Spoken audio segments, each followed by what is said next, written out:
বাবু ঘুমের দাঁড়িয়ে আছেন কেন? সাইক্লোন আসবে বুঝি? সাইক্লোন নয়, এবার সুনামি আসবে। খুব ভালো সঙ্গে ঝগড়া করতে এলাম। খুব ভালো কথা। সন্ধ্যেটা অন্তত ওই পোকা পোকা সিরিয়ালগুলোকে দায় করে সহ্য করতে হবে। এলি বাবু, আর এইভাবে এখানে দাঁড়িয়ে আছিস কেন? এখন কি তোকে এবারে বসার জন্য নিমন্ত্রণ জানাতে হবে? না, থাক, চল ঘরে গিয়ে বসি। এই শোনো, আমার কথা উত্তর না পাওয়া পর্যন্ত আমি তোমাদের ঘরে পা রাখছি না। ব্যাস, এই আমার প্রতিজ্ঞা। আমার বিশ্ব বাবা যা। ঠিক আছে, তুই এখানেই বস, আমি এগুলো রেখে আসছি। মিষ্টি দিই।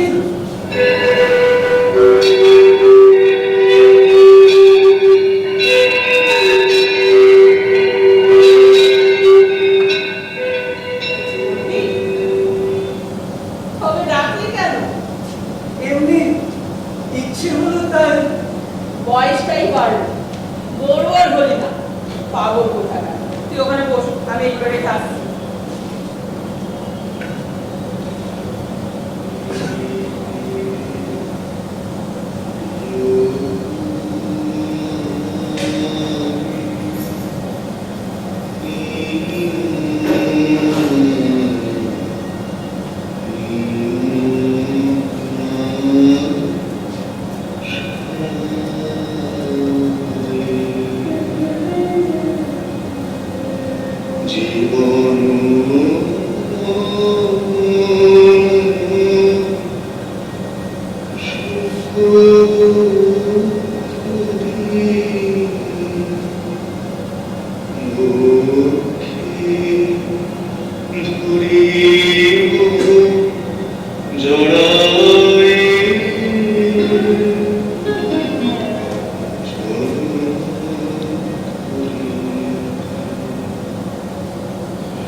তোর এই মিষ্টি দিদি এখন বড্ড গরিব হয়ে গেছে, তাই হাতে গড়াই বাগানে না দিলে নাড়তেই সাজা। লাল পাহাড়ের দেশে যা, রাঙা মাটির দেশে যা, মানাইছে নাই রে, একেবারে মানাইছে নাই রে। তোর এখনো মনে আছে গানটা? তাহলে না, সে কোন ছোটবেলায় বলো, এই বলো, আইলে কি শিখছে পড়তাম, বিয়ের দিনে অনুষ্ঠানে এই নাট মন্দিরে এই গানটা গিয়েছিলাম। জানো মিষ্টি দি, আমার এখনো বেশ মনে পড়ে আমার গানের সঙ্গে তোমার সেই যে নাচ। এই মিষ্টি দি, মনে আছে পর্দার গোল বাজিয়েছিল আর হারমোনিয়াম বাজিয়েছিল? ওই নামটা একবার একটু উচ্চারণ করা বারো, তুই জানিস না?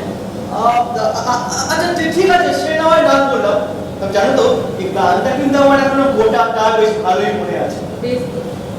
তবে গান হ্যাঁ, তো সে আমি গাইতেই পারি, আমার কোনো সমস্যা নেই, কিন্তু একটা শর্ত, জানো তো, আমার গানের সঙ্গে তোমাকে নাচতে হবে, তবে। এই বুড়ো বয়সে নাচবো আমি? তুই কি আমাকে পাগল ঠাউরেছিস? কে বলে গো তুমি বুড়ো?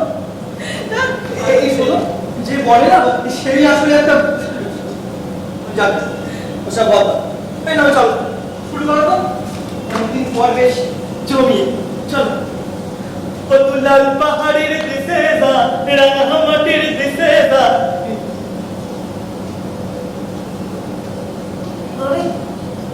কি গো মিষ্টি দি, আরে শুরু করো। হারমোনিয়ামের সব রিডগুলোতেই জং করে গেছে, তাই সেটা শুরু করলে বড়টার দোলটাও ফেসে গেছে, তাতে আর তাল আসে না। আর আমার কুমোরটা ছিঁড়ে গেছে,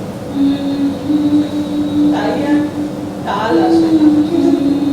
কিন্তু মিষ্টি দি, তুমি তো আছো, নিজেকে এভাবে ভয় না করে নতুন করে কিছু খাও না। শুরু তো করেছিলাম, নতুন জীবন, নতুন ভাবে, নতুন করে সৈন্য, সেটা তো যাকে বাদে আমার কথা, তুই তোর কথা বল। এই কালকেও তো তোর বাবা মানে সোনা কাকুর সঙ্গে আমার দেখা হয়েছিল। কই তুই আসার ব্যাপারে? আরে বাবা জানতো না। ইনফ্যাক্ট আমি বাড়ি কোনো কাজেও আসিনি, এসছি তোমারই কাছে। আমার কাছে? মানে? শুনলাম তোমাদের এই বাড়ি নাকি বিক্রি হয়ে যাচ্ছে। হ্যাঁ ঠিকই শুনেছিস। আর তোমার তাতে মতো আছে? না থেকে আর উপায় কি বল? বাড়িটা চারিদিক থেকে ভেঙে চলে পড়ছে, সারাবার তো কারো কোনো দায় নেই। চারিদিকে আগাছা জঞ্জালগুলোকে পরিষ্কার করানো। কিন্তু মিষ্টি দিদি, এই বাড়ি বিক্রি হয়ে গেলে তুমি থাকবে এটা কোথায়? একটা প্রাণ কোথাও না কোথাও ঠিক আশ্রয় খুঁজে যাবে। তাছাড়া মেজদাও বলছিল ওনার ওখানে তোমাকে নিয়ে যাবে। এখন থেকে তোমার কি বলো যে খাওয়া পড়া থাকা সব দায়িত্ব ওনার। আর তার বদলে তোমাকে তোমার ভাগে সবটা লিখে দিতে হবে, তাই তো? হ্যাঁ সেরকমই আর কি। আর তুমি এতে রাজি হয়ে গিয়েছো। তা কি করবো, একটা তো আশ্রয় দরকার। তুমি কি এতটা বোকা ছিলে না মিষ্টি দি? তুমি কি কিছুই বুঝতে পারছো না? তোমার বুদ্ধি শুদ্ধি সব কি লোক পেলো? আচ্ছা তুই আমাকে একটা কথা বলতো, তুই এত সব কোথা থেকে জানলি?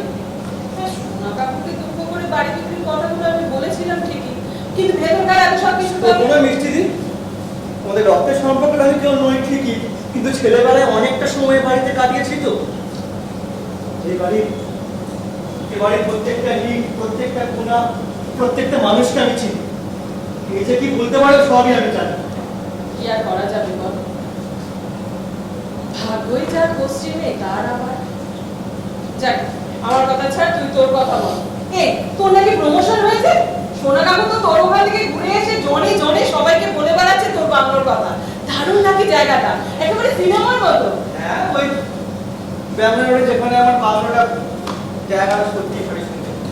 এই আর এমন কি ব্যাপার? বাড়ির সকলেই তো দিয়েছিল, কয়েকদিন থেকে এলো যে এই এমনকি তোমাকে তো নিয়ে যাওয়ার কথা বলেছিলাম, আমি তো টিকিট করে পালিয়ে গিয়েছিলাম। সোনা কাকু অনেকবার বলেছিল, কিন্তু এত বড় বাড়িটা কার বসায় রেখে যায় বলতো? তাই আর যাওয়া হলো না। কার জন্য মিষ্টি দি? বলি তুমি এই ভূতের সম্পর্কে একা একা কার জন্য আগ্রাচ্ছ বলতে পারো? কারোর জন্য নয়, নিজেই তাগিদ। বা বলতে পারিস নিজের জন্য। যতক্ষণ শ্বাসটুকু আছে বেঁচে থাকার জন্য তো একটা আশ্রয়ের দরকার। হয়তো তাই এবার বোধহয় সেবারটা ঢুকলো, বুঝলি? আর কতদিন? বলি এরকম পর বাচ্চা হয়ে আর কতদিন বাঁচবে? এবারে একটু বড় হও, আরে বাবা নিজের জীবনের সিদ্ধান্তগুলো নিজে নিতে শিখো। বাপরে, আমি তো ভাবতেই পারছি না আমাদের সেই দিনের পুত্রে নির্জয় বাবু আজ এত বড় হয়ে গেছে যে আমাকে এই ঝড়ে থেকে দিয়ে দিল। অন্যায় কথা কিছু বলেছে কি? হয়েছে, বুঝেছি। তুই এখন অনেক বড় হয়ে গেছিস, আর কথা বলতে হবে না। হাতে কটা দিন আছি, এভাবে কাটিয়ে যেতে পারলে। এই শোনো, তোমাকে সময় দিচ্ছি কালকের দিনটা, ঠিক আছে? তোমার এই বাড়িতে বাক্স প্যাটে যা আছে গুছিয়ে নাও। তুমি পরশু আমার সঙ্গে ব্যাঙ্গালোরে যাচ্ছ, এন্ড দ্যাটস ফাইনাল। এমনকি তোমার টিকিটও কাটা হয়ে গিয়েছে। তোর পাগল ছেলে, এইভাবে বলা মাত্র যাওয়া যায় নাকি? তাছাড়া তুই যে আমাকে এখনো মনে রেখেছিস, আমার কথা ভাবিস, এটাই আমার কাছে আচ্ছা মিষ্টি দি, আমি বুঝতে পারছি তুমি এটা চাইছো না কেন? কি আছে তোমার এই বাড়িতে? এই বাড়িতে কোন মানুষটা তোমাকে তোমার প্রাপ্য সম্মান বা তোমার কথার গুরুত্ব দিয়েছে বলতে পারো? তবু তো এটাই আমার শিক্ষক।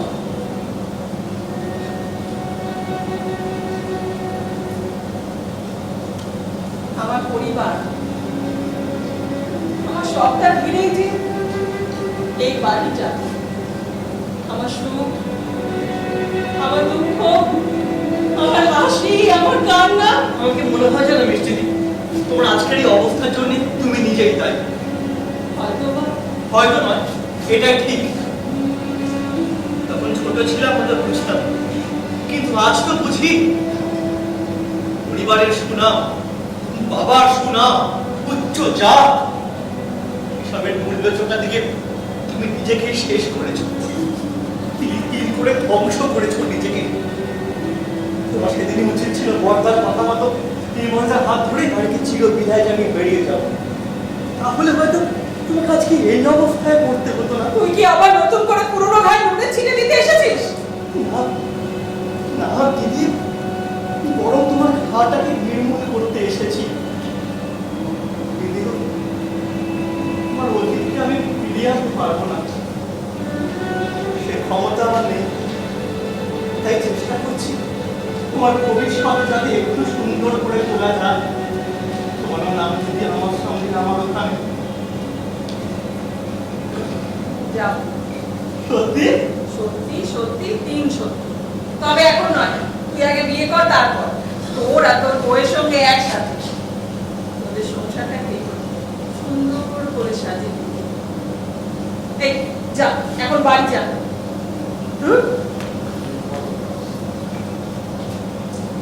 আর যদি আমি বিয়ে না করি তুমি কি তাহলে কখনোই যাবে না? এ আবার কি অলক্ষণে কথা? এত ভালো চাকরি করিস, তুই বিয়ে করবি না কেন? আমি আজীবন তোমাকে নিয়ে থাকবো। দেখো আমাদের মধ্যে অন্য কেউ আসুক সে আমি চাই না। ঝড়, তুই কি বলছিস? তুই সেটা ভেবে বলছিস? এর মানেটা যে কি হয়? এর মানে কে কি করবে আমি জানি না, আর আমার জানার কোনো দায়ও নেই। আমি শুধু এটুকু জানি আমি নিজের কাছে সম্পূর্ণ সৎ, ব্যাস।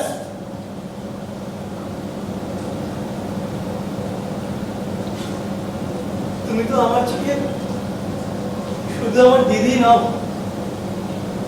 তুমি আমার মা, আমার দেবী, আমার প্রেম। ঝড়, আমরা সমাজবদ্ধ জীব, তাই সামাজিক অনুশাসনের বাইরে গিয়ে কোনো কিছু ভাবাটা আমার মনে হয় বোকামি। আর আজ যে আবেগের বশে তুই আমাকে তোর ওখানে নিয়ে যেতে চাইছিস, কাল হয়তো আর আমি বা তোর উপরে বোঝা হতে যাবো কেন? তোর কি মনে হয় আমার আত্মসম্মান বলে কিছু নেই? আত্মসম্মান? তার বাড়িতে ডিগ্রি দিতে তোমার আত্মসম্মান লাগবে না, আর আমার বাড়িতে গিয়ে না, লাগবে না, কারণ সে আমার নিজের দাদা, তার সঙ্গে আমার রক্তের সম্পর্ক আছে। ও, তাহলে রক্তের সম্পর্কই এখন সব, আর মনের সম্পর্কে কোনো দামই নেই। তুই আমাকে ভুল বুঝিস না রে ভাই। আচ্ছা আচ্ছা, ঠিক আছে, তাহলে আমাদেরকে আচ্ছা আমাকে একটু ভাবতে সময় দে। আমি তো বুঝতে পারছি না কিন্তু এত ভাববার কি আছে। তুমি তো আজকে আমার একটা প্রশ্নের মুখোমুখি দাঁড় করিয়ে দিলে। মানে আমার তো মনে হচ্ছে তুমি আমাকে সত্যি করে ভাইয়ের চোখে দেখো নি কোনোদিন। তোমার এই রাধি ভাইপোটা সবই আসলে মেয়ে। তুমি কেবলমাত্র আমার দিদি সাজবার অভিনয়টাই করে গিয়েছো। ঝড়, অনেক রাত হলো, এখন বাড়ি যা। অনেক দূর থেকে এসেছিস বিশ্রাম নিয়ে। কাল সন্ধ্যের পরে আসিস, রাতে না হয় এই গরিব দিদিটার সাথে একটু ডাল ভাত খেয়ে যাস। ভেবেছিলাম কাল সারাটা দিন তোমার সঙ্গে থাকবো, খাবো, সকালে বাজার করে সকালে তারপর তো থাকবো না রে ভাই, কাজে যেতে হবে না? কাজ। তুমি কাজ করো? কাজ না করলে খাবো কি? তো যেটুকু কি জমিদারি ছিল যে ঘরে? কি কাজ করো তুমি? এখানে একটা বাচ্চাদের প্রাইভেট বোর্ডিং স্কুল আছে, পড়ায় ওই সকাল 6টা থেকে 11টা। ঠিক আছে সে না বলো, তারপরে তো তারপরে গেঞ্জির কাকড়াতে না, বাড়িতে একবার বসে থেকে কি করবো বল? সময়টাও কাটে, দুটো পয়সা আসে। কি রে, কি দেখছিস তুই অমন করে আমার দিকে? দেখছি তোমাকে দিদি এই সুখের বাসাটা দেখতে গেছে, যেটুকার আদরের ছোট মেয়েটাকে। সেই মানুষটাকে আর মিছি মিছি দোষ দিয়ে কি হবে বল? আমার ভাগ্যটা তো দেখতে হবে। সেদিন যে কেউ ওই জানোয়ারটাকে বিয়ে করতে গেলে আমাদের গ্রামগঞ্জের মেয়েরা কবেই বা বিয়ে করলো? ওদেরকে তো বিয়ে দেওয়া হয়। সেদিন যদি পর্দা রাত দেখে বাড়ি থেকে বেরিয়ে না গিয়ে আসলে জেঠু সামনে দাঁড়িয়ে কথা বলবার সমস্ত কেবল পর্দারই ছিল। সেই পর্দা নেই রে ভাই, পর্দা পড়তে গেছে। অনেকদিন বাদে সে একবারের জন্য এ বাড়িতে এসেছিল। পর্দা এসেছিল? কি বলছো? কবে? বাড়ি থেকে সবকিছু ফাইনাল করতে বাবা কিন্তু 3-4 বাদে। বাড়ি বিক্রি আর পর্দা, মানে তুমি এসব কি বলছো নিশ্চিত? আমি তো কিছুই বুঝতে পারছি না। আমি কি সবটা বুঝতে পেরেছিলাম রে? যখন বুঝতে পারলাম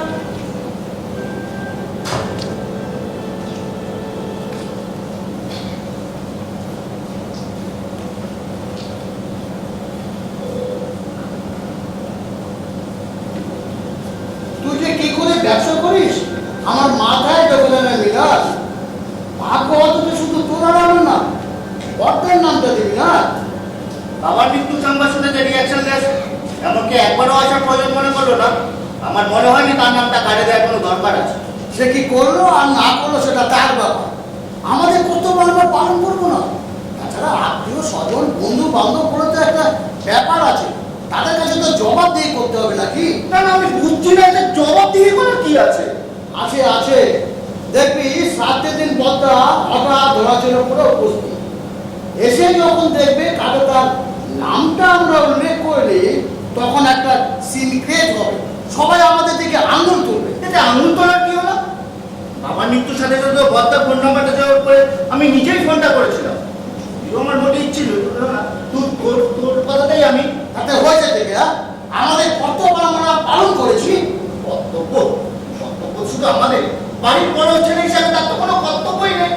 নিজের বাবার মৃত্যুর সংবাদ শুনে সে কি বললো তুই জানিস? এই নিয়ে কয়েকশো বার বলি, আবার কেন? দেখ, আমাদের যতটুকু করার আমরা করে যাবো, তা না হলে পাড়া প্রতিবেশীরা এই নিয়ে জল ঘোলা করবে, নানা রকম কথা বলবে। ঠিক আছে, তুই যখন বলছিস কাকে নামটা ঢুকিয়ে দেবো, এটা তো স্যার একটা কপি নিয়ে এসেছি পুটটা দেখানোর জন্য। এই এমএসটা এই বাদ সব ঠিক আছে তো? হ্যাঁ, ও একটা বানান বলছিল, ঠিক করে দিয়েছি। ব্যাপারটা হলো বৌদি যে যেভাবে করতে বলেছিল তাতে যা খরচা দাঁড়াচ্ছে প্রায় লাখখানেক। বৌদিকে বল একটু কাটছাট করতে, না হলে সামলাবো কি করে? বাবার যা কিছু সহায় সম্পদ ছিল সব তো মিষ্টির বিয়েতে জলের জলে দিয়েছে। এখন তো যা কিছু করতে হবে সবাইকে। সে তো করতেই হবে, বৃত্তি দেয় বলে কথা। হেলা ফেলা করে তো আর আবার কাজটা করা যায় না। মনে রাখিস, একসময় এই বাড়িতে দুর্গা পুজো, কত ঝাঁকঝমক, কত মানুষের পাতপত্র দুবেলা। না না, একেবারে নামানামা করে আমি আর তোর বৌদি চাইছি না আবার কাজটা করতে। কিন্তু এতগুলো টাকা তুই না হয় 50,000 টাকা দিস, আর বাকিটা আমি সামলে নেবো। 50,000 কত কোথায়? সামনের বছর আবার ছেলে মেয়ে ক্লাস 5-এ ভর্তি করাতে হবে। এখন তো আবার মোটা টাকা পয়সা ছাড়া ভালো কোন স্কুলে চান্সই পাওয়া যায় না। প্রচুর টাকা থাকা। হ্যাঁ, সে তো আমি খুব ঝামেলার মধ্যে আছি রে। মেয়েটা বড় হয়ে উঠছে, তার বিয়ে, ছেলেটা প্রপার এডুকেশন, আবারও তো আর বাবার কাজটা হেলা ফেলা করে করা যায় না। তোমার আর কি, তোমার তো ইনকাম ট্যাক্সের চাকরি, দুহাতে কামাই। আমার তো তা না, একে ব্যবসা, আর তাও আবার শ্বশুর মশাই। আমাকে না সবকিছু পাই পাই হিসেব দিতে হয়। সে কি রে, এতদিন বাদেও তুই তো শ্বশুর মশাই কোম্পানির কর্মচারী হয়ে রয়ে গেলি। আসো আসো, তোমার সময় ভালো। আরে মেয়েটা ছোটা, কখন এলে তোমরা? এই তো কিছুক্ষণ আগে কথাটা বন্ধ ছিল, তাই বাইরে বসে কথা বলছি। এ বাবা, আগে জানলে সোনা কাকুর বাড়িতে চাবিটা রেখে যেতাম। এবার থেকে রেখে যাস, অত যতদিন না বাবার কাজটা হচ্ছে। হ্যাঁ, এখন তো আসা যাওয়া করতে হবে, সামনে কত বড় একটা কাজ। বলছিলাম কি মেয়েটা, এই অবস্থায় বেশি দৌড়ঝাঁপ না করে তোমরা সবাই মিলে কয়েকটা দিনের জন্য চলে এসো না এখানে। না হয় কষ্ট করে। মাথা ঠিক আছে তো, বেতনের অফিস, সে ছুটি নিয়ে এখানে এসে থাকতে পারে। আমার তো ব্যবসা, আমার তো কামাই করা সম্ভব না। যখন সেখানে চাকরি করতি তখন কিন্তু এখান থেকে ডেলি প্যাসেঞ্জার করতি। তখন আর এখনের মধ্যে অনেক পার্থক্য। কিছু মনে করিস না, তোর বৌদিরা, তোর ভাইরা তাদের শহরে গিয়ে অঞ্চলে এই তো গ্রামে একদিনও বেশি থাকতে পারবে না। আর ঠিক, আমি তো বাধ্য তাই করে আছি। বলছিলাম তোমরা ঘরে এসো, আমি একটু চা করবো। আরে না না না না, মানে এই অবস্থায় আগুনের জলে কিছু খেতে নেই, তোকে কিচ্ছুটি করতে হবে না। ও, জানতাম না। তাহলে না একটু শরবতই করবো। হ্যাঁ রে বিষ্টু, বলছি আমরা দলিলপত্র, জমি জিনিসের কাগজপত্রগুলি আমার কোথায় রাখবি তুই জানিস? হ্যাঁ, আমার কাছেই আছে। শেষের দিকটা বড্ড পুরোনো হয়ে গিয়েছিল তো, তাই আমি সেগুলো সব আমার কাছেই সরিয়ে রেখেছি। ভালো করেছিস, খুব ভালো কাজ করেছিস। কেন এটা? কেসটা কি বলতো? হঠাৎ দলিলপত্রের খোঁজ করছিস? নর্মাল করে তো এখনো কয়েক বিঘে জমি আছে, এর বর্তমান মূল্য কত তুই জানিস? বুঝেছি, তোমার জরুরি দরকার আসলে পণ্য। তাই ভাবি কাজের খুঁজতে হবে, আলোচনা করা, সবটা যে কলকাতায় বসে করে যেত। দেশটা কিনে কিছু মাল করে পাওয়ার চান্স আছে নাকি? সবুর করো ভাই, সবুর করো, সবুরে মেওয়া ফলে। আর অকারণে সময় নষ্ট করা বান্দা যে তোর বেশ দেয় নির্ময়ের সাথে তুই ভালো করেই জানিস। আর সব যদি ঠিকঠাক থাকে নিজেদের গ্যাপে করে পড়াশোনা করো, আবার কাজটা ভালোভাবে করা যায়। আর আমাদের ব্যাংক ডিপোজিটের করে বৃদ্ধি পাবে। কি বলিস রে তুই? ব্যবস্থা দেখি সব যদি ঠিকঠাক থাকে আমি একদিন তোকে সেবারে টিচ দেবো। 3 দিন হয়ে গেল, এটা মাল পেটে পারবো না, 9-10টা দিন আমার কাটাতে হবে। এমএসা আমি কি তার জন্য ওয়েট করছি? হ্যাঁ, তা তো করছি, কিন্তু দেখ এতগুলো তো চলে আসলো কথা। এখানে আমার মোবাইলে খাওয়াটাকে কোনো কাজ করে। একটু বল কেটে দেবো, ঘরে আছে কি? আরে না না না না না, আমি খাবো না। 1 মিনিট যদি কিছু খাই। না না না না, এটাই ঠিক আছে। তোমরা ঘরে আসবে না? হ্যাঁ যাবো, আসলে একজনের আসার কথা, তাই অপেক্ষা করছি। আচ্ছা বিষ্ণু, ওই দলিল বলে একজন নিয়ে এলো। এখন হ্যাঁ, আরে বাবা, ও বলে দেখতেই তো একজন আসবে। তোমরা কি তাহলে তোরা তো কথাই যাচ্ছি, তুমি এটা যা বলছিস সেটাই কর না। আরে বাবা, ওরও তো সবটা জানার অধিকার আছে নাকি? আসলে বলতে চাইছি বিষ্ণু, আমরা চাইছি বাবার কাজটা একটু ভালোভাবে করতে। যে মানুষটা সারাটা জীবন রাজার হালে কাটালো, শেষের দিকে বাবা একটু অন্য মানুষ হয়ে গেছিলেন, জানো মেজদা? ওই রকম গুরুগম্ভীর মানুষ প্রায় সময় ছেলে মানুষের মতো বায়না করতো, এটা খাবো সেটা খাবো না। সবটা মেটানোর সাধ্যতা আমার ছিল না, তাই মাঝে মধ্যেই রেগে গিয়ে বলতেন জমি জমা বেঁচে নাকি সে। তাই ঘর দিয়ে কাগজপত্রগুলো সব আমার কাছেই সরিয়ে দিয়েছে। বিষ্ণু বলছিলাম যে এই বাবা যদি জিনিস খেতে চাইতো একটা লিস্ট করে ফেলতো, কাজের শেষে ভাত ছড়ায় আমি সবটাই দেব, যাতে তার আত্মার শান্তি পায়। বাবা বেঁচে থাকতে একা থেকে সে খাইয়ে গেলেই মনে হয় বাবার আর তার বেশি শান্তি পেত।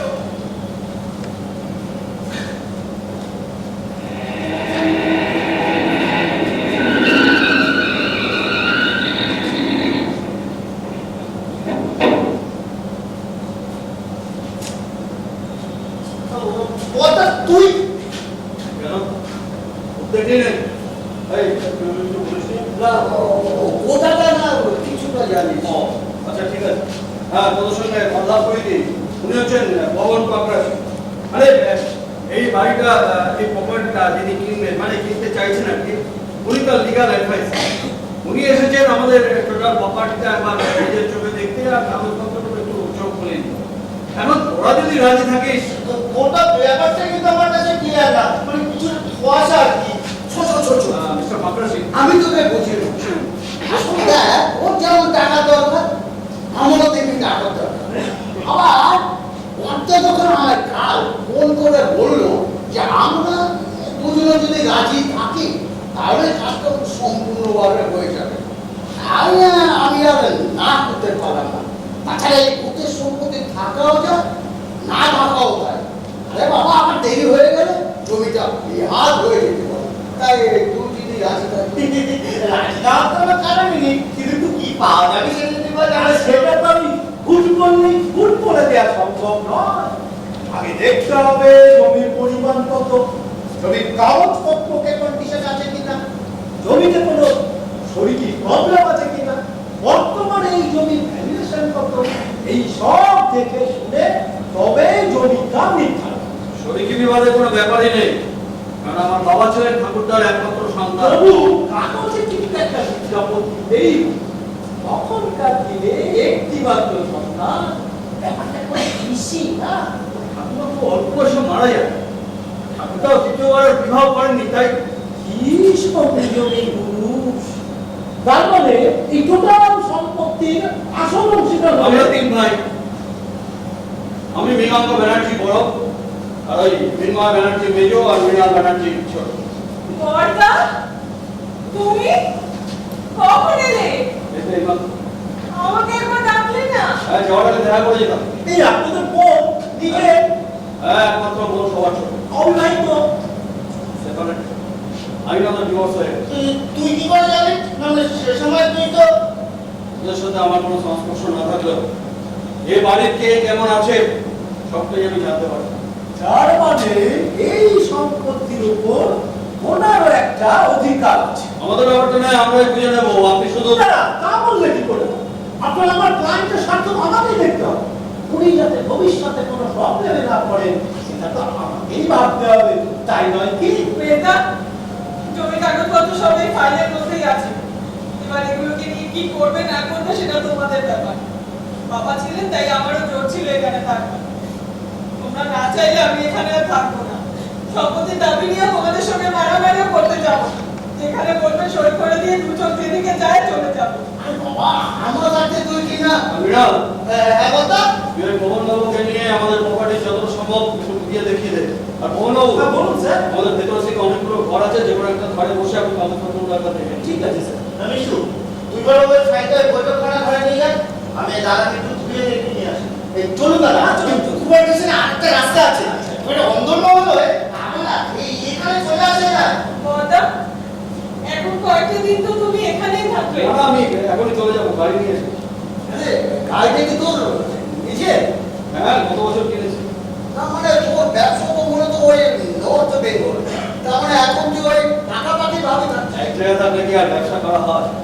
কখনো নর্থ বেঙ্গল, কখনো আসাম, আবার কখনো বা কলকাতায়। তবে হ্যাঁ, আপাতত দিন 15 আমি কলকাতায় আছি। বলছিলাম কথা, আমার কাজের সময় এখানে থাকবে তো?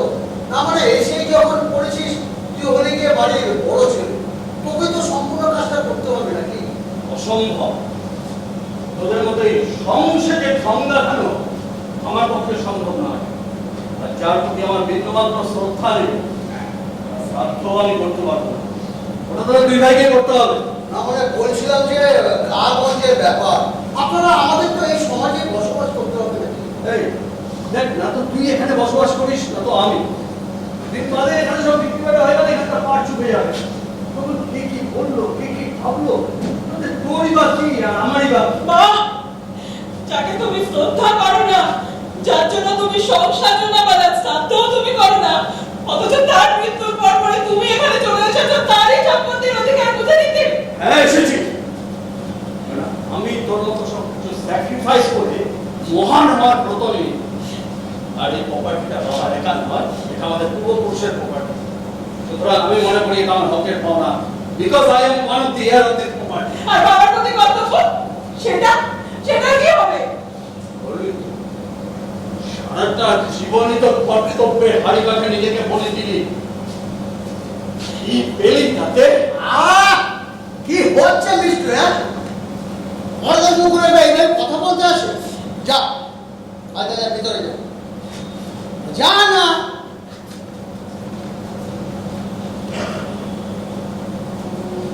বলছিলাম কথা, বাবার কাজ তো আর নমনমন করে করা যায় না। না মানে আমাদের গ্রামে একটা মান সম্মান আছে। রাজধানী বলে হয়ে যাবে তো?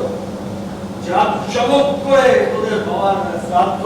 এইভাবে বলছিস কেন কথা? তো আপনারা করুন। ঠিক আছে, কাল সেকেন্ড হাফে চলে যাস, ঠিকই অ্যাড্রেস আমার অফিসে।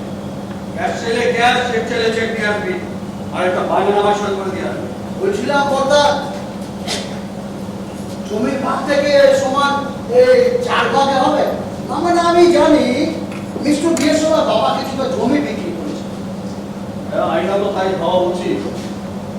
এখন তুই যদি মিষ্টুর সব দায়িত্ব নিস, মানে মিষ্টুকে বুঝিয়ে সুঝিয়ে রাজি করতে পারিস, তাহলে ওর ভাগেরটাও তুই।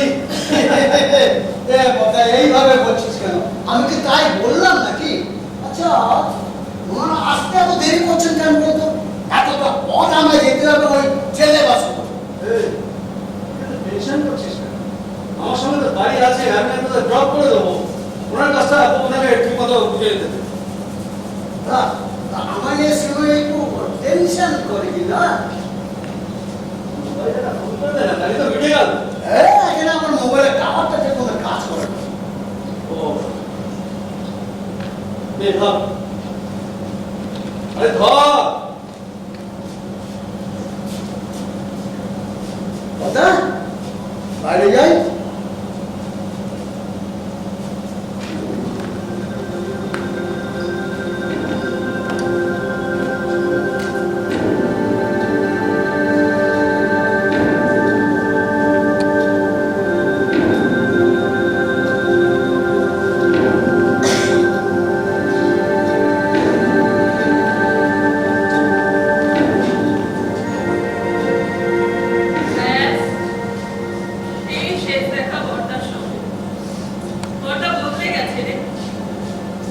অনেকখানি বদলে গেছে।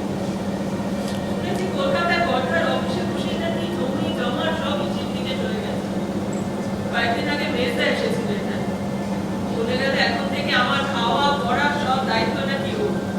আর এই ভাগাভাগিতে যে আমার কোনো আপত্তি নেই, এই বর্ণা একটা সইও করিয়ে নিয়ে গেছে আমাকে। তুমিও সইটা করে দিয়েছো। কাদের সঙ্গে অধিকার নিয়ে মারামারি করবো রে? তারাও তো আমার আপন জন।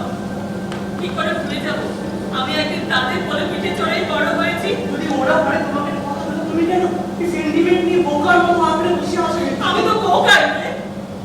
সত্যি বড্ড বোকামি। বোকামি করে ভালোবাসার মানুষটাকে দূরে ঠেলে দিলাম।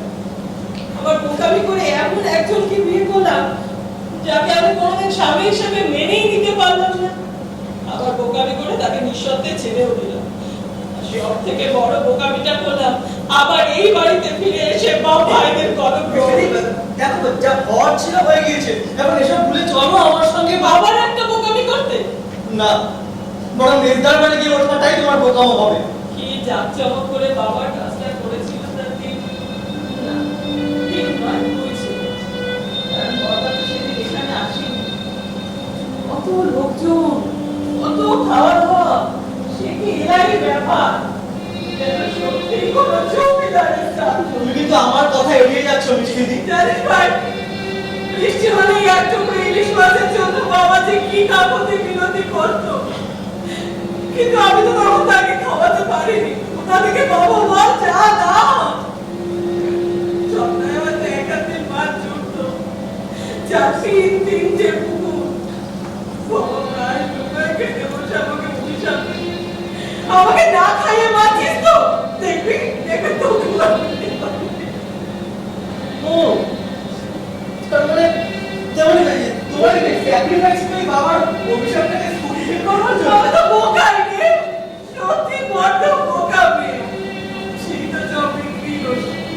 কি ক্ষতি হতো যদি বাবা বেঁচে থেকে নিজে বিক্রি করে যেতে।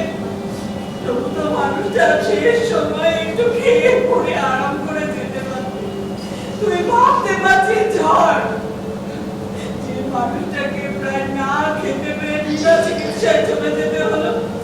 তারই চাঁদে তারই আত্মার শান্তির জন্য তারই ছেলেরা হাজার লোককে কাটে পিটে গেলাম। আর আমি পোকার মতো খুব বুঝে সেগুলো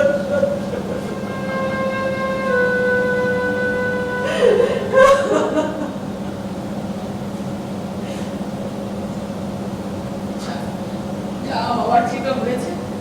দেখ কেমন রাত চলেছে, কেমন রোষ করছে। চল এবার ঘরে গিয়ে বসি। মিষ্টি দি, আমায় একবার বর্দার ফোন নাম্বারটা দাও। আমার কাছে তো নেই। সে কি মানে বর্দার ফোন নাম্বারটা? রাখার প্রয়োজন মনে করি। ঠিক আছে, কাল থেকে যাবোই কলকাতায়। মেজদাপুর তো চিনি, সেখান থেকে না বর্দার নাম্বারটা নিয়ে বড়দার সঙ্গে দেখা করতে চাইছিস কর, আমি বাধা দেব না। কিন্তু আমার কোনো দাদাদের সঙ্গে তুই আমাকে নিয়ে দরবার করিস সেটা আমি চাই না। চল এখন বাড়িতে অনেক দূর থেকে এসেছিস, বিশ্রাম নেব। তাছাড়া বাড়ির লোকদের ইচ্ছা করে তোকে একটু কাছে পেতে। কাল আসিস এই পরিস্থিতিটার সাথে না হয় একটু ডাল ভাত খেয়ে যাস। এই শোনো মিষ্টি দি, আমাকে নিয়ে না অত চিন্তা করতে হবে না। হ্যাঁ, কালকে আমাকে যেতেই হবে কলকাতায়, দরকারি কাজ আছে বুঝলে। মনে হচ্ছে আসতে পারবো না। এই বা মিষ্টি দি, এই শোনো বাজারের ব্যাগটা এক্ষুনি একবার দাও তো। বাজারে ব্যাগটা কি হবে? আমার মাথা হবে আর তোমার মনটা হবে। আমি বাজার করে আনছি, তুমি রান্না করবে। না, না, চল। আজকে আমি এখানেই পাস করবো, কোনো সমস্যা আছে? কথা বলেও কথা তোমার সমস্যা থাকলেও বাস করছে। যাবে দাও, বাজারের ব্যাগটা এক্ষুনি ভয় পাচ্ছিস ভাই? তোর এই মিষ্টি দিদিটা যদি সবাইকে ফাঁকি দিয়ে দূরে কোথাও মিলিয়েছে,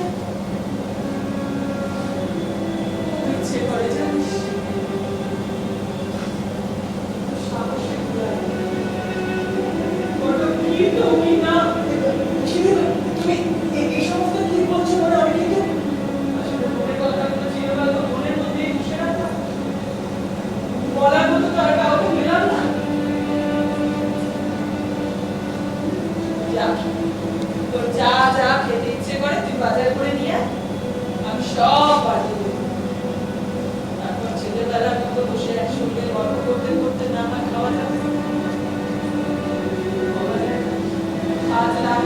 আমিও সাহসী হয়ে উঠলাম। মিষ্টি দি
কি গো তুমি এখন এখানে বসে আছো আর সারাদিন ফোনে মনে মনে হচ্ছে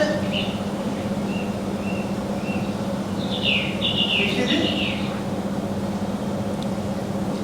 আরে ও মিষ্টি দি হ্যাঁ, তোর সকালে ওঠার অভ্যাসটা এখন আছে দেখছি। হ্যাঁ বেশ সে আছে আসলে সকালে ঘুম ভেঙে তোমার ঘরে কে দেখি তুমি নেই এই জানো এই সত্যি বলতে একটু ভয় পেয়ে গিয়েছিলাম তোর এই মিষ্টি দিদিটা মনে হয় না আর এই জন্মে সাহসী হয়ে উঠতে পারবে। ওটা ভুল কাজের জন্য সাহসী না হতে পারে ভালো হ্যাঁ রে, তোর রাতে ঘুম হয়েছিল তো? দারুণ জানো কাল অনেকদিন পর বেশ পেট ভরে খেলাম আর মন ভরে ঘুমালাম জানো কি দিদি কাল রাতে তুমি যখন আমার বিছানার পাশে বসে গল্প করতে করতে আমার চুলে বিলি কেটে দিচ্ছিলে তোমার তোমার কেমনই মনে হচ্ছিল কিন্তু সে তো শুধুই একটা ভাব ভাষায় প্রকাশ করা আমার পক্ষে অসাধ্য মিষ্টি দি, চলো না তো আমার সঙ্গে আমার ওখানে এখানে কেউ তোমাকে বোঝে না আর বুঝতেও চায় না যা, এখন বাড়ি যা, আমার আবার রাতের কাজ করে আছে, সেসব সেরে আমাকে আবার স্কুলে যেতে হবে। মিষ্টি দি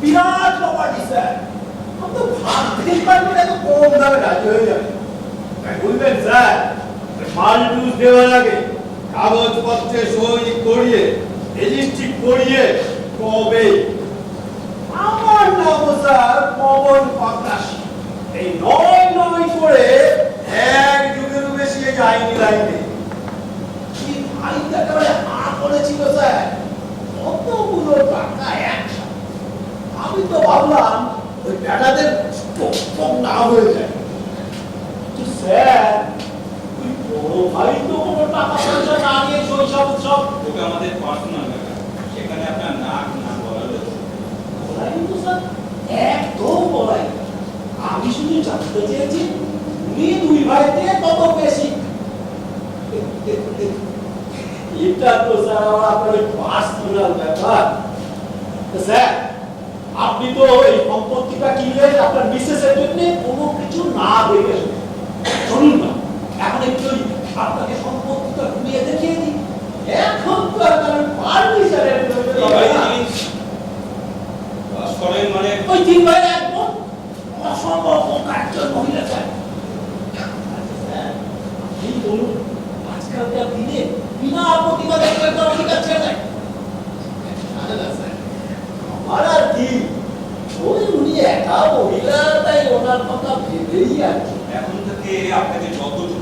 করবো আপনি কতটুকু ভাববেন? দেখুন উনি ঘরে আছেন কিনা, থাকলে বলুন। আমি এক্ষুনি দেখছি স্যার, আমি এক্ষুনি দেখছি।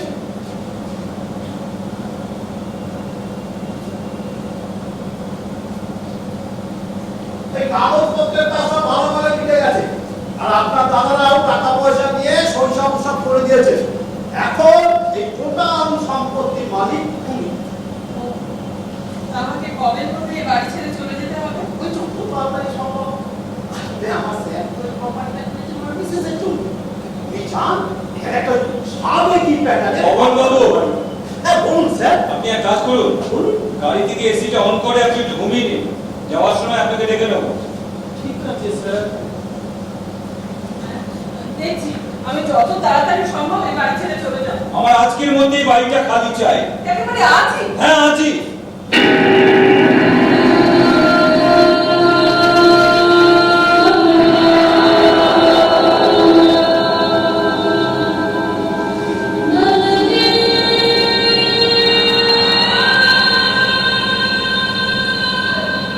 তুমি? মানে আমাদের সবকিছু তুমি? কিনে নিয়েছি। অবাক হচ্ছে, যে মানুষটাকে একদিন তথাকথিত নিচু জাতের আর পরিবার সত্ত্বেও তোমাকে ভালোবাসার অপমানিত, লাঞ্ছিত হয়ে এ বাড়ি ছেড়ে চলে যেতে হয়েছিল। যাও। আমি আজই তোমার এই বাড়ি ছেড়ে চলে যাব। সে না হয় যাবে, কিন্তু কোথায় যাবে কিছু ঠিক করেছিস? ঠিক করার সুযোগ তোমরা নিলে কোথায় বলতো? তবে হ্যাঁ, আমি আর তোমাদের কারোর গলগ্রহ হয়ে থাকবো না। আমিও চাই না তুই কারো গল্প করে থাকিস। আমাকে শান্তি দিয়ে তুমি কি খুব শান্তি পেলে বলতো? আমি তো তোমাদের কারোর কাছে কিচ্ছু চাইনি। হ্যাঁ, আমি মানছি আমি নির্মলকে তার প্রাপ্য। কিন্তু কি করবো?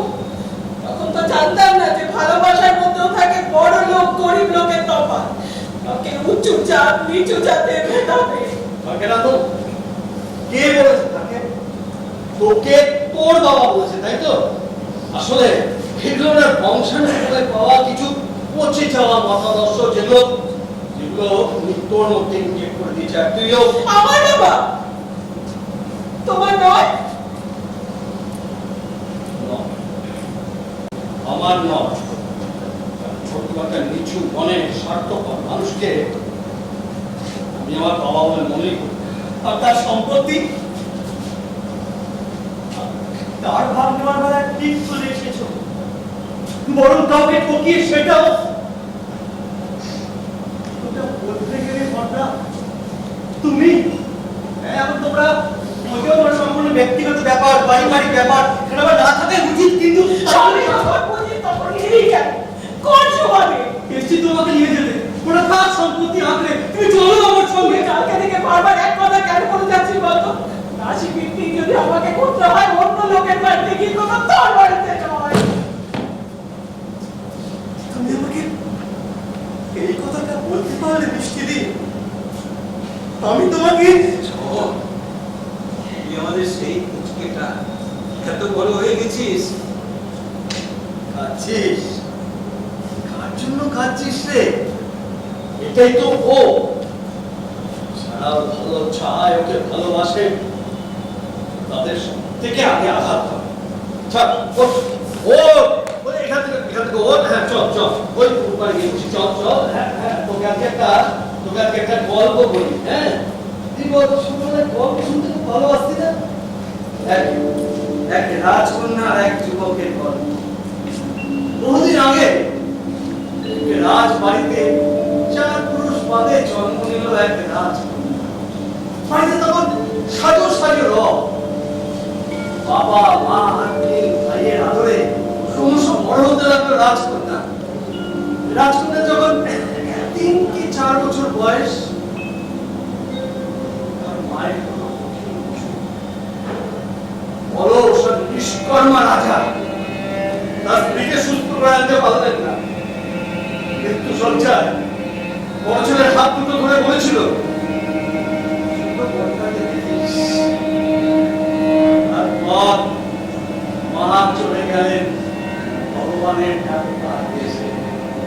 বড় ভাই কিন্তু রাজকন্যাকে মুখ দিয়ে হাঁটতে রাখতে লাগলো। মাস যায়, বছর যায়। রাজকন্যা আস্তে আস্তে আস্তে আস্তে হয়ে উঠলো যুবতী, আর তখনই সে তার মন দিয়ে বসলো ওই বাড়িতে আসতে এক যুবক। বড় মেয়ে কিন্তু তার নজর এড়ালো না। ওদের দুটোকে দেখতে তার খুব ভালো লাগলো, মনে হলো যেন wait for each other। তো রাজার কানে মহারাজারই হলো যত গন্ডগোল, রাজ্যপাট তলানি থেকে সেটা কি হবে? ঐতিহ্য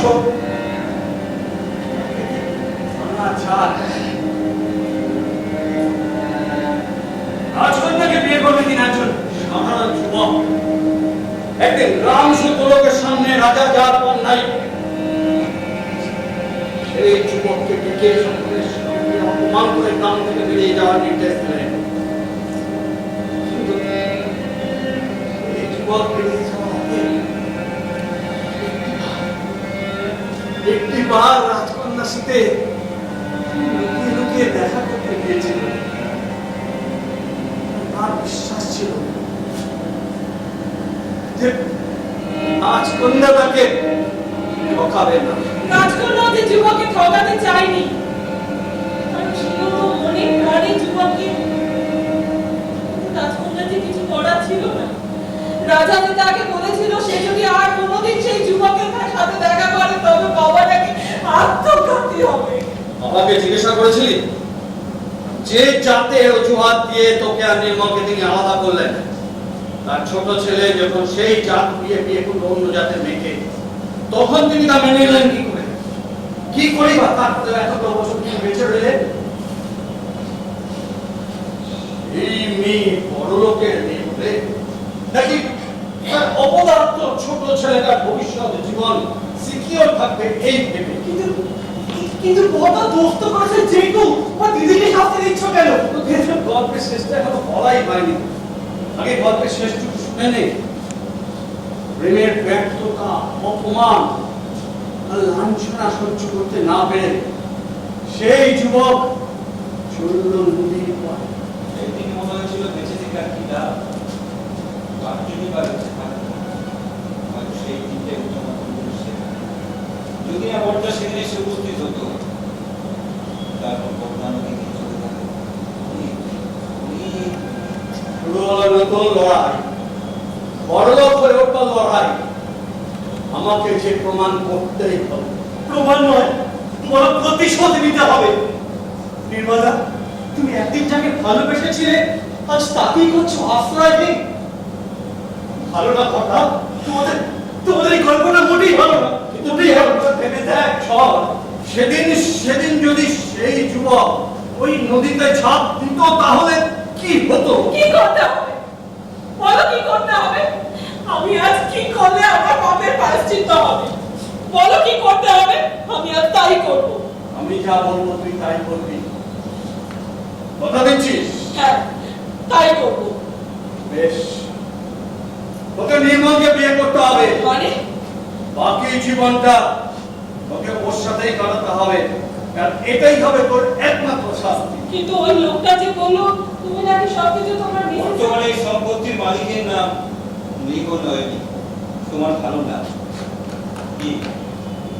একটু এখন থেকে এই সম্পত্তি তোমার, শুধু আমার ক্ষমতা ছিল না তোমায় আমি, কিন্তু যেদিন আমি খবর পেলাম তুমি আবার এই বাড়িতে ফিরে এসেছো, সেদিনই আমি ঠিক করে নিয়েছিলাম তোমায় আমি ছাড়বো। আর তাই তাই এখন থেকে টোটাল প্রপার্টি তো শুধুই তো। যারা তোকে ঠকাতে চেয়েছিল তারা শেষ পর্যন্ত পারেনি। রে খুশি তো? তাই একজন অসহায় আর নিঃসম্বল মহিলাকে অর্থ আর প্রাচুর্য দিয়ে কিনতে এসেছো? আচ্ছা ধর, তুই আমাকে একটা কথা বলবো, আমার বাবা আর এনাদের মধ্যে পার্থক্য কোথায় বলতে পারি? একদিন তিনি ছিলেন এনাদের থেকে বিত্তশালী, তাই তিনি এনাদের চোখে পড়েছেন। আজ এনারা হয়েছে তার থেকেও বিত্তশালী। তাই এনারা বাবাকে, তাহলে আমি কোথায় এনাদের মাঝখানে? আমি তো সেই মানুষটাকে ভালোবেসেছিলাম যে ছিল গরিব, কিন্তু যার মনটা ছিল এত বড়। আমি আজও সেই মানুষটাকে শ্রদ্ধা করি যে কোনোদিন কোনোভাবে বৃত্তের আশ্রয় দেয়। তোমরা তো সেই আগের মানুষটাই আনবে। তোমরা বদলে গেছো, এতখানি বদলে গেছো যে আমি আর তোমাদের চিনতেই পারছি না। কেউ বদলায় না রে, কেউ বদলায় না। বদলে গেছে শুধু সময় আর পরিস্থিতি। হয়তো জানো বাবা, বাবাও না শেষের দিকটা একদম অন্যরকম মানুষ হয়ে গিয়েছিল। বারবার বলতে তার পাপের শাস্তি নাকি আমিই ভোগ করছি। বাবা বিশ্বাস করতে তুমি আবার ফিরে আসবে, আর আসবে শুধু আমার জন্য। আজ তুমি সেই ফিরে এলে, আর এলে আমার জন্য। কিন্তু এইভাবে ফিরে আসা, আমি আর কিচ্ছু চাই না বর্দা, আমি আর কিচ্ছু চাই না। কোথায় রে?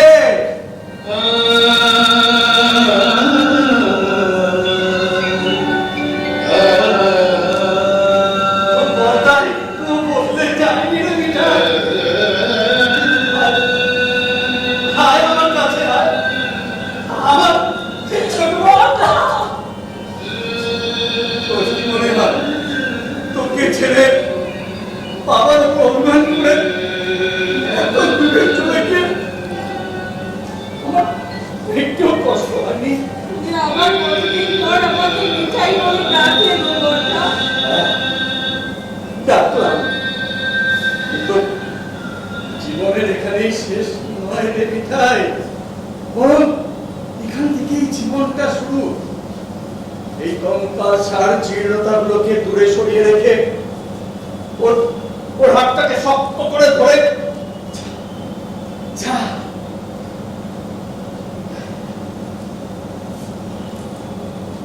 এবারে তুই কি করবি তা সম্পূর্ণ তোর ব্যাপার।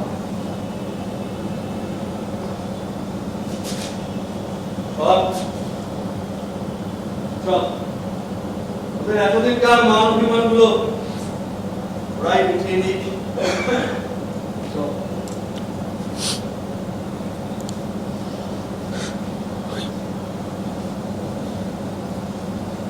বৃষ্টিদি, এবারে অন্তত একটু বড় হও।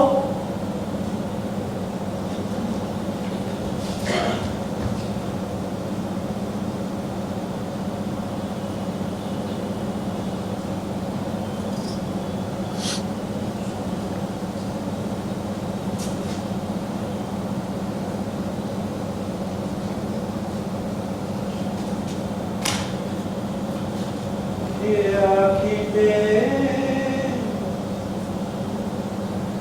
এত হাসি লুকানো, খুলে খুলে তার কেন পাখি জীবনে আছে তো মাধুরী, সে কেন চলেছে বয়ে ব্যথা ভার।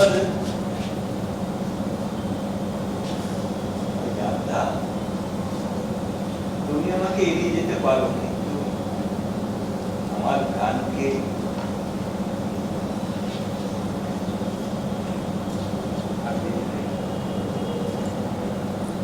যে ঠাকুর দ্বারা থেকে শুরু হয়েছিল আমাদের জীবনের রূপকথার গল্প,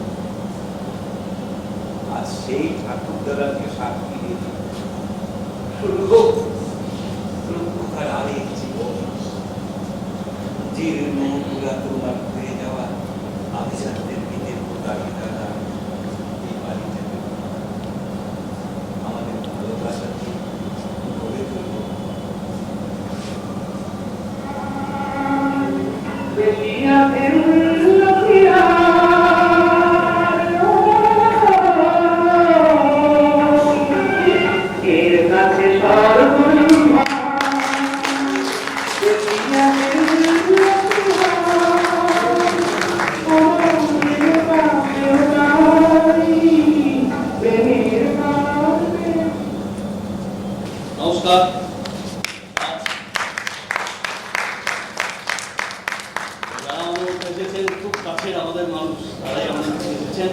আমি খুব বেশি সময় নেবো না, কেননা এরপরে আরো দুটি নাটক আছে পরপর।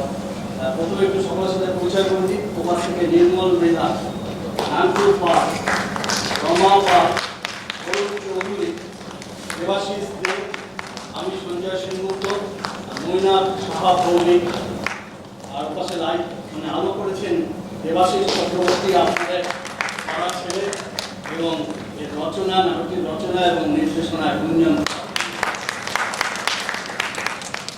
আগামী